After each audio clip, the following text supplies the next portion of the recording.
Tahukah kamu, Ramadan bukan sekadar bulan menahan lapar dan dahaga. Ramadan adalah bulan ketika hati yang keras bisa luluh, dosa yang menggunung bisa runtuh, dan hidup seseorang bisa berubah hanya dalam satu malam. Banyak orang menjalani Ramadan seperti rutinitas tahunan, sahur, puasa, berbuka, lalu selesai. Namun ada juga yang menjadikan Ramadan sebagai titik balik. Bulan ini bukan hanya tentang fisik yang menahan diri, tetapi tentang jiwa yang kembali kepada Robnya. Pertanyaannya, jika Ramadan ini adalah Ramadan terakhirmu, apa yang sudah kamu siapkan? Apakah kita sudah benar-benar memanfaatkannya? Ataukah kita masih menunda taubat, seolah hidup akan berlangsung selamanya? Kisah ini tentang seseorang yang hampir terlambat menyadari arti Ramadan, sampai sebuah ujian membuatnya terbangun. Di sebuah kota kecil, hiduplah seorang pria bernama Fajar. Ia bukan orang jahat, ia bekerja keras, bertanggung jawab, dan dikenal baik oleh tetangga. Namun ada satu hal yang sering ia abaikan, hubungannya dengan Allah. Sholat sering ditunda, bahkan terkadang ditinggalkan. Al-Quran jarang disentuh. Ramadan baginya hanyalah kewajiban tahunan. Ia berpuasa, tetapi hatinya tetap sibuk dengan urusan dunia.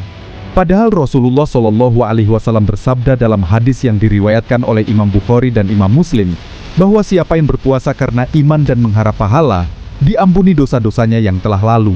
Namun Fajar belum sampai pada tingkat itu. Ia berpuasa, tapi belum benar-benar kembali. Sampai suatu hari, takdir mengetuk pintunya dengan cara yang tak pernah ia duga. Memasuki pertengahan Ramadan, ibunya jatuh sakit. Wanita tua yang selama ini diam-diam bangun malam mendoakannya, kini terbaring lemah di rumah sakit.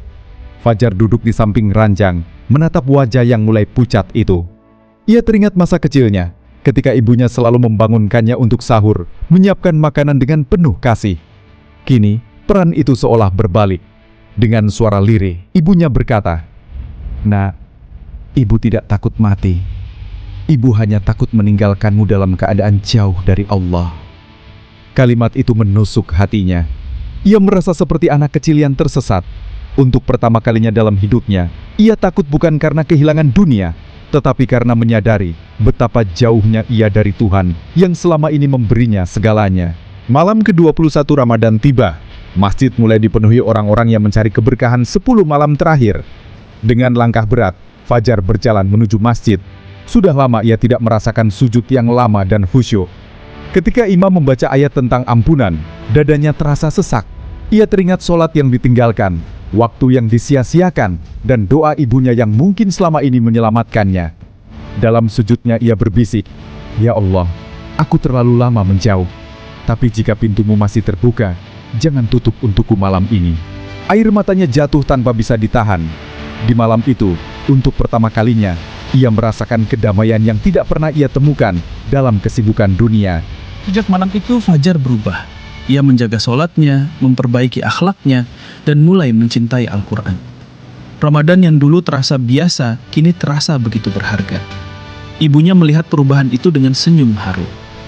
Beberapa hari sebelum Idul Fitri, sang ibu wafat dengan wajah yang tenang.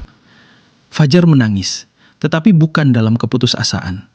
Ia yakin doa ibunya telah menjadi jembatan hidayah baginya.